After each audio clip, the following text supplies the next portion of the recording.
नमस्कार। मनी मंत्रा के एक और विशेष अंक में आप सभी दर्शकों का बहुत बहुत स्वागत है। मैं हूं असीम मिश्रा। आज बात इन दिनों बहुत ही आम होती जा रही एक गंभीर समस्या यानी ऑनलाइन धोखाधड़ी की। दरअसल एक तरफ तकनीक ने हमारे कई कामों को आसान तो किया है, तो वहीं कई बार हमें इसका भारी नुकसान भी इसका सामना करना पड़ जाता है। हाल के वर्षों में देश में फिशिंग अटैक यानी कि ऑनलाइन धोखाधड़ी की घटनाएं काफी बढ़ गई हैं। जालसाज व्हाट्सएप के जरिए, टेलीग्राम, एसएमएस या फिर ईमेल के जरिए मैसेज भेजकर लोगों को प्रलोभन देते हैं, लालच देते हैं और लोग उनके जाल में फंसकर अपनी बहुत ही महत्वपूर्ण वित्तीय जानकारी उन्हें दे बैठते हैं। कई बार सावधानियां बरतने के बावजूद भी हम इस फ्रॉड के शिकार हो जाते हैं। हालांकि सरकारी एजेंसियां लोगों को जागरूक करने का काम कर रही हैं और साइबर अपराध के लिए हेल्पलाइन नंबर भी जारी किए गए हैं, फिर भी कई लोग हर दिन इसका शिकार हो रहे हैं। वित्तीय सलाहकार सेवा firm Price Waterhouse Coopers की एक रिपोर्ट आई है और इस रिपोर्ट में यह बात कहा गया, इस बात को की जिक्र है कि भारत में सभी धोखाधड़ी का 57% ऑनलाइन प्लेटफॉर्म के जरिए होता है, 57%, और बाकी के 26% जो धोखाधड़ी हैं वो भारतीय संगठनों को ऐसे घोटालों में $1 मिलियन से अधिक का नुकसान हो चुका है। रिपोर्ट में यह भी कहा गया है कि कोविड महामारी के बाद से ऑनलाइन प्लेटफॉर्म का उपयोग कर धोखाधड़ी के मामलों में काफी बढ़ोतरी हुई है। तो आज के इस अंक में हम इस बहुत ही महत्वपूर्ण विषय पर विस्तार से चर्चा करेंगे और इस चर्चा में हमारे साथ दो बहुत ही खास मेहमान इस वक्त जुड़ चुके हैं। इस पर बातचीत करने के लिए हमारे साथ हैं cyber security expert Amit Dubey ji और साथ ही साथ हमारे साथ दूसरे खास मेहमान हैं वरुण ग्रोवर जी, जो कि हेड ब्रांड सेफ्टी हैं एम फिल्टर इट के। आप दोनों ही मेहमानों का इस बहुत ही खास कार्यक्रम में स्वागत है। शुरुआत दुबे जी मैं आपसे करना चाहूँगा, और जैसा कि हमने कहा कि जो रिपोर्ट आई है प्राइस वाटर हाउस कूपर्स की, उसमें भी इस बात का जिक्र किया गया है 56% लोग जो है वो ऑनलाइन प्लेटफॉर्म के जरिए धोखाधड़ी के शिकार हो रहे हैं और जो कंपनियां हैं उनको तो $1 मिलियन से अधिक का नुकसान भी हो चुका है। और आम जो लोग हैं उन्हें भी, मेरे बहुत से दोस्त हैं, उनके दोस्त, वो कई बार कहते हैं कि देखिए आजकल इतना लोग समझदार हैं, जागरूक हो चुके हैं, बावजूद उसके वो इस तरह के फिशिंग का वो शिकार हो पा रहे हैं। आपकी प्रतिक्रिया क्या है? ये ऑनलाइन धोखाधड़ी कैसे इससे बचा जाए? देखिए, सबसे पहले तो ये जो साइबर क्रिमिनल्स हैं ये अपनी मोडस ऑपरेंडीज बदलते रहते हैं। आज आपके जानकारी दी जाएगी कि भाई लिंक क्लिक मत कीजिए, कल वो आपको क्यूआर कोड भेजेंगे, फिर आप कहेंगे कि ओटीपी शेयर मत कीजिए, पर ओटीपी चुराने के भी कम से कम 8-10 तरीके ऐसे हैं जिसमें आपको पता नहीं पड़ेगा, आपसे वो ओटीपी मांगेंगे नहीं और आपका ओटीपी चला जाएगा। तो ऐसे में जो ये चेंजेस होते हैं लोगों को बिल्कुल सही समय पर बता पाना या पहुंचा पाना बहुत मुश्किल होता है। तो क्रिमिनल्स अपने आप को बहुत तेजी से इंप्रूव कर रहे हैं और इस वजह से जो भी हम अवेयरनेस पहुंचाते हैं वो पुरानी पड़ जाती है, वो ओल्ड हो जाती है और जो नए मोडस ऑपरेंडीज है उसमें लोग फंस जाते हैं। तो सबसे बड़ी बात है कि ट्रस्ट करना जो की है किसी भी क्राइम का, कि ऑनलाइन प्लेटफॉर्म पर आप किसी पर ट्रस्ट करते हैं और पैसे के बारे में बातचीत शुरू हो जाती है, या तो आपको पैसा मिल रहा होता है या पैसा लगा रहे होते हैं या आप कोई चीज खरीद रहे होते हैं या आपको कुछ आसानी से मिल रहा होता है, लेकिन हो रहा होता है कुछ पैसे को लेकर ही।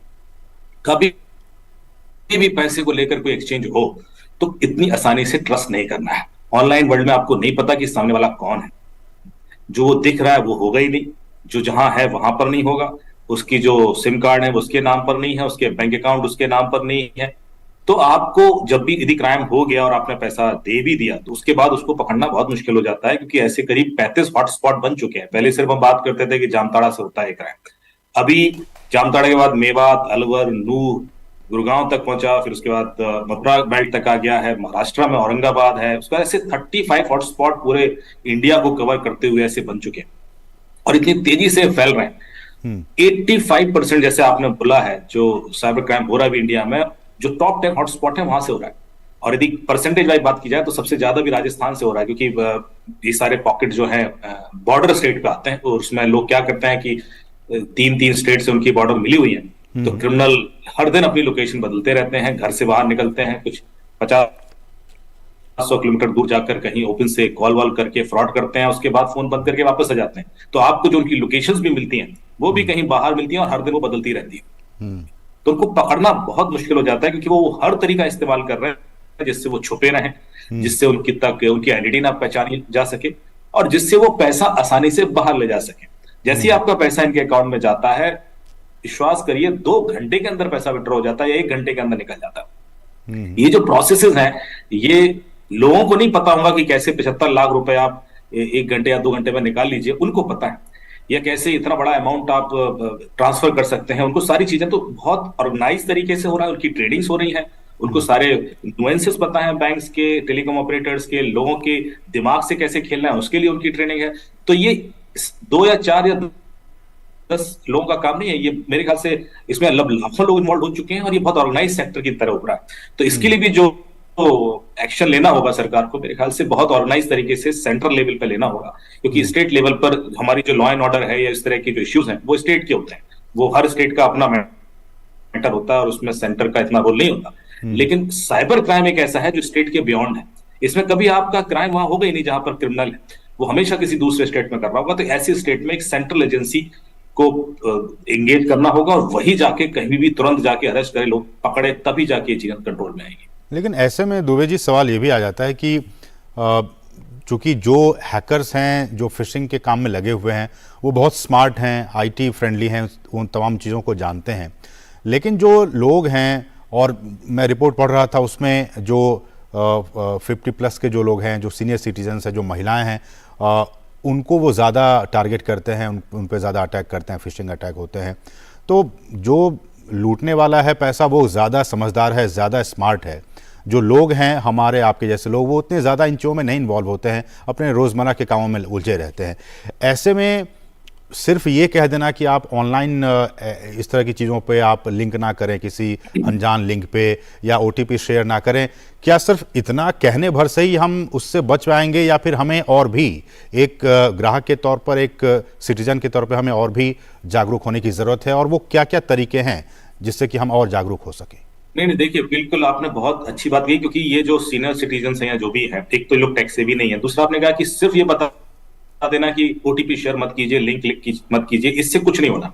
क्योंकि मैं जितने केसेस अभी मेरे पास आ रहे हैं उसमें ना कोई लिंक क्लिक कर रहा है, ना कोई OTP शेयर कर रहा है, उसके बावजूद पैसे निकल रहा है। अब होता कैसे, मैं आपको एग्जाम्पल दे देता हूँ। सपोज असीम जी, आप मुझे जानते हैं, आपको एक कॉल आता है किसी क्रिमिनल का कि अमित जी ने आपका नंबर दिया, हम आपको एक इवेंट में बुलाना चाहते हैं। तो आप उससे बातचीत शुरू कर देंगे क्योंकि भरोसे का नाम लिया गया है। उसके बाद वो आपसे कहेगा कि Amit is also calling you, Amit का भी कॉल आ रहा है, आप ऐसा कीजिए, कॉल मर्ज कर दीजिए। तो तीनों आपस में बात कर लेते हैं। आप जैसे ही कॉल मर्ज करेंगे, आपके अकाउंट से पैसे निकल जाएंगे, या आपका व्हाट्सएप हैक हो जाएगा, या आपका गूगल हैक हो जाएगा। अब ये हुआ कैसे? क्योंकि आजकल सारे OTPs कॉल पर भी आते हैं। अब SMS के अलावा एक और ऑप्शन दे दिया गया है कि कॉल पर भी आप OTP मंगा सकते हो। तो क्रिमिनल ने आपका OTP मंगा रखा है जो आपको कॉल पर आने वाला है, उससे पहले वो आपसे बातचीत करके एक विश्वास बना चुका है, और आपसे वो OTP वाला कॉल वो मर्ज करवा देता है, और OTP उस तक पहुंच जाता है। तो आपने OTP दिया नहीं। तो ये जो मैं बताना चाह रहा हूं कि हर बार, जैसे कॉल फॉरवर्डिंग टेक्निक है, वॉइस मेलिंग टेक्निक है, जूम कॉल के थ्रू OTP उड़ा लेना, ये वो टेक्निक्स हैं जिसमें आप OTP देते नहीं।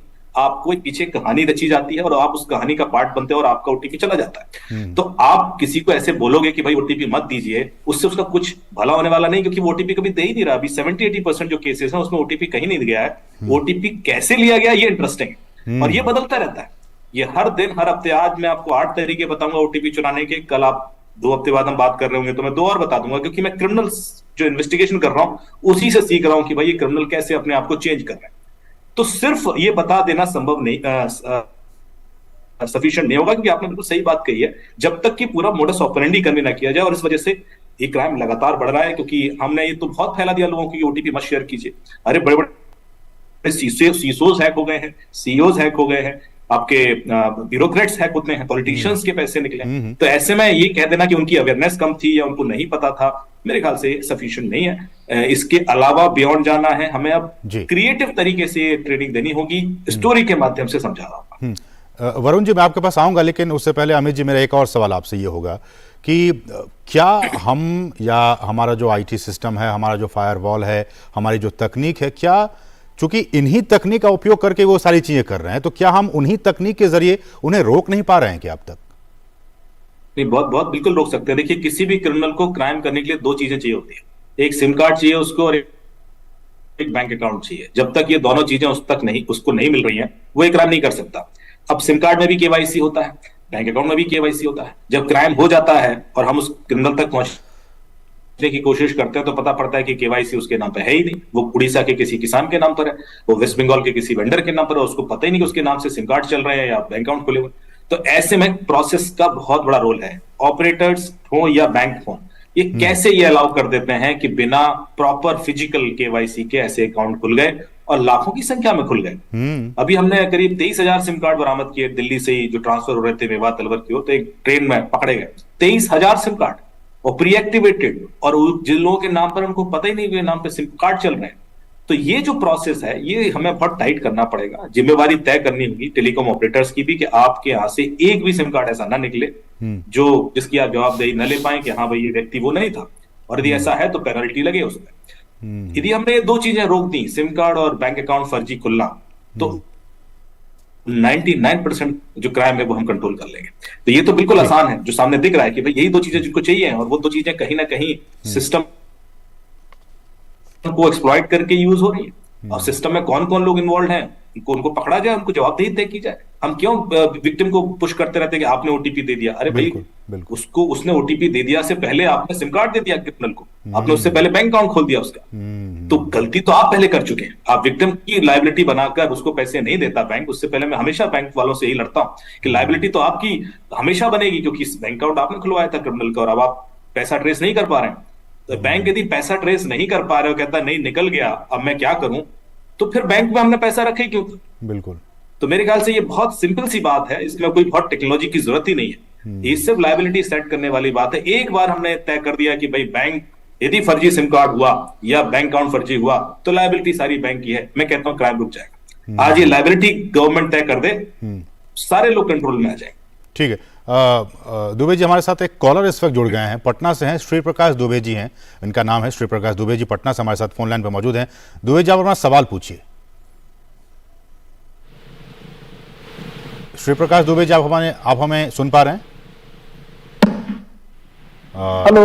हाँ जी, श्री प्रकाश जी आपका स्वागत है इस कार्यक्रम में, आप अपना सवाल पूछ सकते हैं। अच्छा सर, मैं ये पूछ रहा था, मेरे साथ एक धोखाधड़ी हुई थी, मेरे 2 खातों से 25-25 हजार रुपया निकल गया था। मेरी गलती मेरी ही थी, लेकिन वो पूरा हमने जब यहाँ सतना में पुलिस में रिपोर्ट लिखाई तो उन्होंने पूरा फाइंड आउट कर लिया था कि पश्चिम बंगाल के बैंक ऑफ इंडिया के एटीएम से पैसा निकला है, पेटीएम बैंक का खाता है। सब कुछ होने के बाद भी सर सेंट्रल गवर्नमेंट, राज्य सरकार कुछ नहीं कर पाई, बोला हम कुछ कर नहीं सकते। तो क्या मतलब है सर, बताइए सर थोड़ा हम प्लीज। ठीक है अमित जी। देखिए बिल्कुल वही मैं जो अभी ये समस्याएं सिर्फ इन्हीं की नहीं है, बहुत सारे ऐसे लोग हैं, ये जेनरिक है। तो सबसे पहले मैं एक ये सजेशन देना चाहूंगा कि आगे अभी किसी के संग क्राइम हो तो सबसे पहले 1930 जो गृह मंत्रालय का हेल्पलाइन है वहां कॉल करके जिस अकाउंट में पैसा गया उसको ब्लॉक करा दीजिए। इस गृह मंत्रालय की हेल्पलाइन पर ये पावर है कि वो 48 आवर्स के लिए कोई भी अकाउंट ब्लॉक कर सकती है। तो उससे क्या होता है, एक बार पैसा वो कैश विड्रॉल नहीं कर पाएगा या ट्रांसफर नहीं कर पाएगा तो चांसेस है कि आपके पैसे वापस आ जाएंगे। और ये आप जैसी क्राइम के अंदर आपको 10-15 मिनट में समझ में आ जाता है कि ये कुछ गड़बड़ हो गई है, लोगों को तुरंत समझ में आ जाता है 2 मिनट के अंदर कि हाँ ये गड़बड़ कर चुका हूं। आपने 1930 कॉल करके ब्लॉक करा देना है सामने वाला अकाउंट। इनके केस में चूंकि ये नहीं करा पाए और क्रिमिनल ने पैसा कैश विड्रॉल कर लिया, जाहिर सी बात है कि बैंक अकाउंट उसके नाम पर नहीं होगा, जाहिर सी बात है कि एटीएम जो सिम कार्ड भी उसके नाम पर नहीं होगा। मैं वो इन्वेस्टिगेशन पुलिस का मान के चल रहा हूं उन्होंने किया होगा। अब वो कैश विड्रॉल भी कैसे करते हैं, खुद नहीं जाते कैश विड्रॉल करने, वो किसी और को भेजते हैं कि भाई मुझे आता नहीं है, ये मेरा कार्ड है, आप प्लीज चले जाइए। बिल्कुल। तो कोई हेल्प करने के बहाने उनके 50,000 40,000 निकाल के दे देता है और उसको वो 50-100 रुपए भी दे देते हैं कई बार। तो उस मोटिवेशन में भी लोग निकाल देते हैं। अब कैमरे पर फोटो आएगी उस व्यक्ति की जिसको याद ही नहीं कि किसकी उसने हेल्प की थी। तो ऐसे में पूरी तरीके से वो छुपे होते हैं। ऐसे में इनको क्या करना है, इसमें जो हेल्प दे सकते हैं कि आरबीआई ओम्बड्समैन में जरूर लिखें, बैंक की जो कंप्लेंट, बैंक उन्होंने जो कंप्लेंट की होगी उसको एस्केलेट करें। क्योंकि जो लॉजिक है कि देखो अभी भी लायबिलिटी बैंक की कैसे बनेगी, क्योंकि बैंक ने कैसे किसी एनोनिमस अकाउंट को खुलने दिया, बैंक ने कैसे उसको एटीएम कैश विड्रॉल होने दिया जब ये कंप्लेन हो गई थी। तो उस केस में आप पुश कर सकते हैं और चांसेस हैं कि अभी भी बैंक यदि चाहे तो इनके पैसे वापस कर सकता है, यदि वो लायबिलिटी का जो इशू है वो हम अच्छे से पुश कर पाए। लेकिन हम सभी जानते हैं दुबे जी की जो सफ़र करता है वो आम इंसान ही करता है, चाहे वो बैंक के चक्कर काटे, ओम्बुड्समैन के चक्कर काटे, इन तमाम चीज़ों में पिसता वही है। लेकिन वरुण जी, मेरा सवाल ये है कि चूंकि आप तकनीक में जुड़े हुए हैं, आप सॉल्यूशंस देते हैं लोगों को, आपके पास या आप लोगों के पास जो और भी आपकी तरह जो और भी कंपनियां हैं, क्या उनके पास जब इतनी बड़ी समस्या हो गई है, आप लोग किस तरह से अपने लेवल पे भी, और क्या आप लोग कोई सजेशन, कोई इसका उपाय गवर्नमेंट को भी देने की कोशिश करते हैं कि देखिए हमारे पास ये सॉल्यूशन है, ये उपाय है, आप इसको अपनाइए, पैन इंडिया बेसिस पे लोगों को भी जागरूक कीजिए, बैंकों को जागरूक कीजिए, आप इससे बच सकते हैं ऐसे में? धन्यवाद। मैं यही कहना चाहूंगा कि सॉल्यूशंस के तौर पर हम लोग, असीम जी, अभी जो है बीएफएसआई सेक्टर में, बैंकिंग सेक्टर के अंदर जो कंपनीज हैं, बैंक्स हैं, उनके साथ काम कर रहे हैं। और जैसा अमित जी ने बोला कि बैंक्स की भी जिम्मेदारी है, तो प्रॉब्लम यहाँ पर ये है कि हम जिम्मेदारी से भागना चाहते हैं, कोई जिम्मेदारी नहीं लेना चाहता कस्टमर के ऊपर, या जो सफर कर रहा है हम उसके ऊपर छोड़ देते हैं कि लायबिलिटी उसके, भैया आपने ऐसा क्यों किया। तो हम लोग जो सोल्यूशन प्रोवाइड करने की कोशिश करते हैं बैंक्स को या बाकी इंस्टीट्यूशंस को, वो यही है कि जहां पर उनके नाम से कोई भी फिशिंग अटैक्स हो रहे होंगे डिजिटल इकोसिस्टम में, कहीं पर भी अगर ऐसा कोई प्रेजेंस हमें फ्रॉडस्टर का दिखाई देता है, तो वो हम बैंक्स के बिहाफ पे उसको ट्रैक करते हैं, ट्रेस करके उसको टेक डाउन करवाते हैं, उनको बंद करवाते हैं, ताकि कोई भी उनसे उन फिशिंग अटैक्स में ना फंसे। लेकिन एक चीज मैंने पिछली बार भी जब मैं आपके कार्यक्रम पे आया था तब भी बोली थी, मैं आज भी कहना चाहूंगा कि अधिकतर फ्रॉडस्टर्स जो कोशिश करते हैं फिशिंग अटैक वाले, जैसा अमित जी ने भी बोला, वो आपको किसी ना किसी चीज का भय दिखाएंगे या आपको कोई लालच देंगे।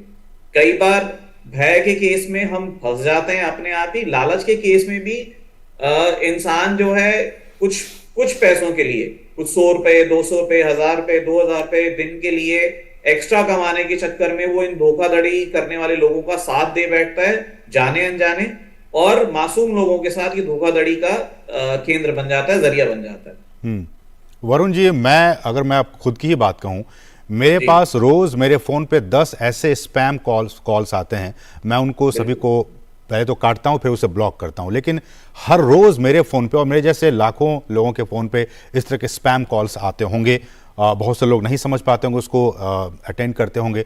तो ये भी एक है कि स्पैम कॉल्स इतने क्यों आ रहे हैं, इसमें टेलीकॉम डिपार्टमेंट, उनका क्या रोल हो जाता है, किस तरह से इस तरह के कॉल्स ना आए, मैसेज ना आए, ताकि लोग किसी तरह के फिशिंग अटैक से बच सकें? जी बिल्कुल। टेलीकॉम ऑपरेटर्स, देखिए टीएनडी बना कि आप अपने फोन को रजिस्टर करवाइए ताकि टेली मार्केटर्स आप तक ना पहुंचे। अब एक नंबर से करते हैं, फिर वो दूसरे नंबर से करने लगते हैं। हाँ, उसको ब्लॉक कीजिए, फिर तीसरे नंबर से करने लगते हैं। और अभी तो कॉल व्हाट्सएप पे आने लग गई हैं और इंटरनेशनल नंबर से कॉल्स आने लग गई हैं। वो आपको इंटरनेशनल नंबर से व्हाट्सएप पे कॉल करेंगे, वहां से बातचीत करेंगे, वहां से प्रपोजल्स आते हैं। मैं भी सर, मैं बताऊं आपको, एक हफ्ते पहले ही मेरे व्हाट्सएप पे कोई इंटरनेशनल कॉल्स, मुझे पता नहीं चला, जब मैं उठा तो कुछ 6-7+6-7 ऐसे करके कुछ नंबर थे। 2 बार उन्होंने मुझे ट्राई किया था मेरे व्हाट्सएप कॉल पे करने का। मैं समझ गया कि इस तरह की ये कॉल्स हैं, लेकिन ये मैं कह रहा हूं कि कैसे कॉल्स आ गए, और अगर जो लोग नहीं समझते हैं, अगर वो अटेंड कर लेंगे तो उनके साथ क्या हो सकता है? देखिए, जैसे अमित जी ने बोला कि इवेंचुअली इस तरीके की जो कॉल्स हैं, अगर आप वो कॉल उठा रहे हैं तो पहले तो कोशिश कीजिए कि आपकी कोई भी कॉल उठे, वो अगर नोन नंबर्स हैं तो आप वहां से उठाएं। बैंक्स को आपका केवाईसी नहीं है, आपका कोई कागज पूरा नहीं है, इसके लिए आप जल्दी से इस लिंक पे क्लिक कीजिए, अपने डॉक्यूमेंट्स अपलोड कीजिए। कुछ भी इस तरीके के मैसेजेस हो सकते हैं। आपकी लॉटरी निकल आई, आप लॉटरी अगर लेना चाहते हो तो यहाँ क्लिक कीजिए। आप ऐसे किसी भी लिंक्स पे क्लिक ना करें। पहली चीज, आपको बैंकिंग के लिए, अगर बैंकिंग के लिए होगा तो आपको एसएमएस, ईमेल्स काफी दिन पहले से आ जाएंगे। वो 1 दिन 2 दिन में नहीं होगा कि कल आपका अकाउंट बंद होने वाला है अगर आपने आज केवाईसी नहीं किया। कभी नहीं होगा ऐसा। बैंक आपको अगर केवाईसी कंप्लीट नहीं है और वो सर्कुलेशन में जनरल पब्लिक के लिए गवर्नमेंट की तरफ से, बैंक्स की तरफ से 5-5, 6-6 महीने पहले डेडलाइंस और टाइमलाइंस आती हैं कि आपका इस टाइम तक ये चीज, ये डॉक्यूमेंटेशन होने कंप्लीट जरूरी है। नहीं होगा तो आप अपने खातों से काम नहीं कर पाएंगे। तो कभी भी वो 6 महीने 4 महीने इतना लंबा टाइम देता है सरकार भी और बैंक्स भी आपको। तो आपको 1 दिन 2 दिन वाला तो साफ है, अगर ऐसा कोई आ रहा है कि आपका केवाईसी नहीं हुआ, आपका कोई कागज पूरा नहीं है बैंक में, इसलिए आपकी ट्रांजैक्शंस रोकी जा रही हैं। आजकल सर दिल्ली में आप- देख रहा हूं कि बहुत सारे मेरे फ्रेंड्स हैं, वो कहते हैं कि दिल्ली में खासकर बिजली के बिल से रिलेटेड बहुत सारे मैसेजेस आ रहे हैं कि आप इस नंबर पे आपका बिजली का वो कनेक्शन कट जाएगा, आप इस नंबर पे जल्दी से जल्दी फोन करके बात करें। ये बहुत ही सर कॉमन सा बिल्कुल मैसेज आ रहा है। वो वही चीज है, बिजली के बिल हो गए। अभी तो एक थोड़ा सा मैं आपको और तरफ लेके चलता हूँ, आम का सीजन है, मैंगोज। तो आम खाने के लिए जो है आपको बहुत सारे लिंक आएंगे कि आपको हाफूस आम, दूसरे आम सस्ते दामों में मिल रहे हैं, आप इस लिंक पे क्लिक कीजिए, यहाँ पैसा पे कीजिए और आपको जो है सस्ते दामों में आम आपके घर पे डिलीवर करवा दिए जाएंगे। कहाँ से? कोई भी अपनी जेब से आपको नहीं खिलाएगा, इतनी यारी दोस्ती किसी की नहीं है आपके साथ। हम्म। तो ये जो एक लालच है कि हमें सस्ते में कुछ मिल जाएगा, हम जल्दी से ये काम कर लें, और 1 दिन का टाइम है, 1 घंटे में ये ऑफर खत्म हो रहा है, ये सेल खत्म हो रही है, तो ये सारी चीजें फिशिंग अटैक्स का ही तरीका है। और जैसा ठीक। अमित जी ने बोला, आज 8 तरीके हैं, तो कल आप बात करेंगे 9वां आ चुका होगा, परसों बात करेंगे तो शायद 10वां तरीका नया आ चुका होगा फ्रॉड करने का। तो इसलिए तो सर मेरा सवाल है कि जो हमारे देश का जो आईटी सिस्टम है उसको और भी कैसे फुल प्रूफ किया जाए, क्योंकि अमित जी अभी ये भी बात आ रही है, ये तो आम की बात हुई, लेकिन अब ये आ रहा है कि अगर आपका सिम 4G है, चूंकि 5G भी आ गया है देश में, तो अगर आप अपनी सिम को 5G में कन्वर्ट करना चाहते हैं, इसके नाम पर भी धोखाधड़ी हो रही है। बिल्कुल बिल्कुल होती है। 4G to 5G अपग्रेडेशन, और उससे पहले 3G to 4G अपग्रेडेशन के नाम पर भी हुई है। तो ये लगातार जैसे ही कोई सिस्टम में चेंज आएगा उसका क्रिमिनल फायदा उठाते हैं और ई सिम क्रिएट कर लेते हैं। बेसिकली आपका, अब लोगों को पता नहीं है, जानकारी नहीं है कि आपका जो फिजिकल सिम होता है उसका वर्चुअल सिम भी क्रिएट किया जा सकता है। और वो वर्चुअल सिम आईफोन के अंदर क्यूआर कोड होता है, बेसिकली वो स्कैन करके अपने आप आ जाता है, और कुछ एंड्रॉइड फोन भी उसको सपोर्ट करते हैं। और उसके लिए प्रोसेस बड़ा सिंपल है, एक एसएमएस भेजना होता है एयरटेल को या जो भी ऑपरेटर है आपके, और वहां से एक्नॉलेजमेंट आता है, उस पर आप 1 लिखकर भेज दीजिए तो आपका ई सिम उस ईमेल आईडी पर आ जाता है जो पहले मैसेज में आपने मेंशन किया था। अब इसको तोड़ना क्रिमिनल के लिए बड़ा आसान है, क्योंकि एसएमएस स्पूफिंग, कॉल स्पूफिंग और ईमेल स्पूफिंग, ये 3 टेक्निक है जो क्रिमिनल बहुत यूज करते हैं। ये होती क्या है कि मैं आपके नंबर से किसी को भी एसएमएस भेज सकता हूं, मैं आपके ईमेल से किसी को भी ईमेल भेज सकता हूं, मैं आपके फोन नंबर से किसी को भी कॉल कर सकता हूं। ये तीनों बड़ा पॉसिबल टेक्नोलॉजीज हैं और ये इनहेरेंट वल्नरेबिलिटीज हैं सिस्टम में, उस वजह से ऐसा होता है। लेकिन ये होता है और ये करना बड़ा आसान है, इतना मुश्किल भी नहीं है। तो क्रिमिनल इस तीनों टेक्निक का फायदा उठाकर किसी के भी संग भरोसा बना सकते हैं। वो आपको किसी भी ऐसे ट्रस्टवर्दी नंबर से कॉल करेंगे और आप देखोगे कि हाँ उसी नंबर से कॉल है, तो उसमें गलत क्या है। और कई बार आपके ही नंबर से किसी को एसएमएस भेज देंगे, तो जो पहला एसएमएस है ई सिम का वो आपके नंबर से जाएगा और उसके बाद वो आपको भरोसा दिलाकर वो आपसे 1 लिख के एसएमएस भी भिजवा देंगे। तो पूरी की तरह आपका जो सिम कार्ड उनके पास चला जाएगा। एक बार सिम कार्ड चला गया तो आपका सब कुछ उनके हाथ में, बैंक अकाउंट से लेकर सारे ऑनलाइन प्रेजेंस, आपके अकाउंट्स, व्हाट्सएप, सब कुछ। उसके बाद आप पूरी तरीके से परेशान हो जाते हैं और आपकी जिंदगी वो इस तरह से कैओस में क्रिएट कर देता है। तो मेरा कहना यही है कि जो आप बिल्कुल सही कह रहे हैं कि 4G to 5G के नाम पर भी कॉल आएंगे आपको।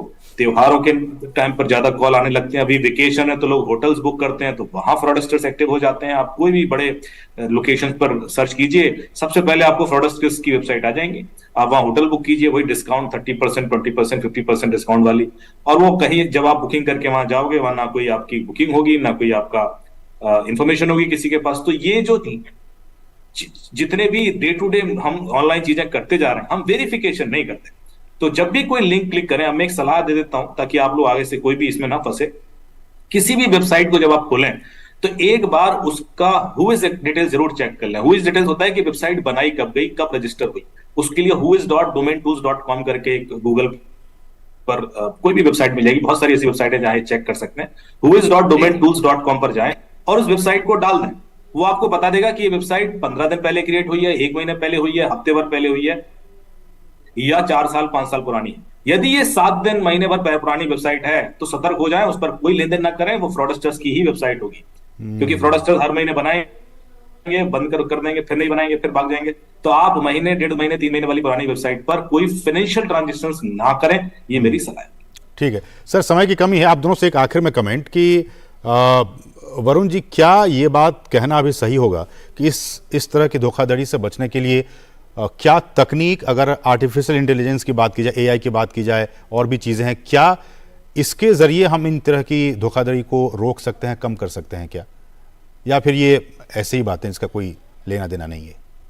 सर, आर्टिफिशियल इंटेलिजेंस जो है वो रादर लोगों को कंफ्यूज ज्यादा कर रही है, क्योंकि फ्रॉडस्टर उसका इस्तेमाल आपका भरोसा जीतने के लिए कर रहा है। मेरे हिसाब से तकनीक का सॉल्यूशन जो, जैसा अमित जी ने बोला कि जिम्मेदारी तय करना सबसे ज्यादा जरूरी है, और वो जिम्मेदारी में दो सबसे बड़े कंपोनेंट बैंकिंग सिस्टम और टेलीकॉम ऑपरेटर्स। अगर आप इनकी जिम्मेदारी तय करते हैं, उसके साथ साथ मेरी, आपकी, हम सब की ये जिम्मेदारी है कि हम अपने आसपास वालों को एजुकेट करें, उनको भी बताएं कि किसी भी तरीके के लालच में आप लोग ना पड़े, किसी भी तरीके के भय में आप ना पड़े। कोई आपको, there are no free lunches in this world, आपको कोई फ्री में कुछ नहीं देता है। तो ये चीज मोटो आपके पास भी होना चाहिए कि ऐसी चीजों पे हमें ध्यान रखना पड़ेगा। चलिए, तो लालच बुरी बला है। आप लालच में पढ़कर आप अपने बहुत ही महत्वपूर्ण जो आपकी गाढ़ी कमा है उसको आप गंवा बैठते हैं। इसलिए जैसा कि हमारे दोनों मेहमानों ने कहा कि आप वेबसाइट को चेक कर लें, किसी भी तरह की बुकिंग करने से पहले आप किसी भी अननोन जो लिंक्स आते हैं, जो मैसेज आते हैं, उसको आप एंटरटेन ना करें। आप इन चीज़ों से बचेंगे तभी आप अपनी गाढ़ी कमाई जो है उसको सुरक्षित रख पाएंगे और ऑनलाइन धोखाधड़ी से भी बच पाएंगे। सर, समय इतना ही है। अमित सर, आपका बहुत बहुत शुक्रिया हमारे साथ जुड़ने के लिए, और वरुण जी आपका भी बहुत बहुत शुक्रिया हमारे साथ इस कार्यक्रम में जुड़ने के लिए। आप दोनों ही मेहमानों का बहुत बहुत शुक्रिया। तो इसके साथ ही मनी मंत्रा के आज के संग में बस इतना ही। मुझे और हमारी पूरी टीम को दीजिए अनुमति। नमस्कार।